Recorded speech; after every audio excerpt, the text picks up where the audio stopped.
Si la France compte 100 000 personnes sans domicile fixe, le mal-logement ne se réduit plus à cette seule situation extrême et l'Hexagone connaît depuis une vingtaine d'années une véritable crise du logement. Petite surface, camping, insalubrité, surpopulation, 3,7 millions de personnes sont victimes de mal-logement. Il y a d'abord un déficit de logements que l'on estime à 900 000. On ne construit pas assez dans les zones très urbanisées et surtout, ce qu'on construit ne correspond pas suffisamment aux besoins sociaux et territoriaux.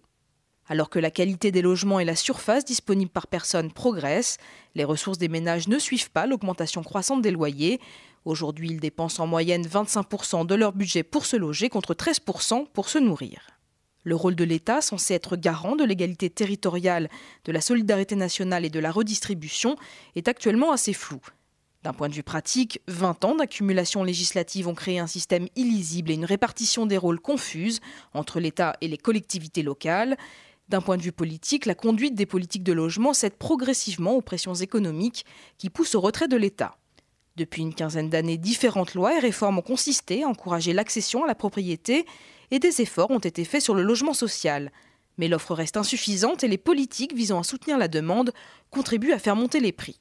Le marché fonctionne mal et les politiques publiques ont tendance à créer de nouveaux dysfonctionnements. Résultat, l'État perd sa capacité de régulation du marché, ce qui permet la domination d'un marché où les acteurs privés jouent un rôle moteur. Comment mieux coordonner les politiques de logement ? Faut-il tout remettre à plat ? Une politique du logement est-elle possible ?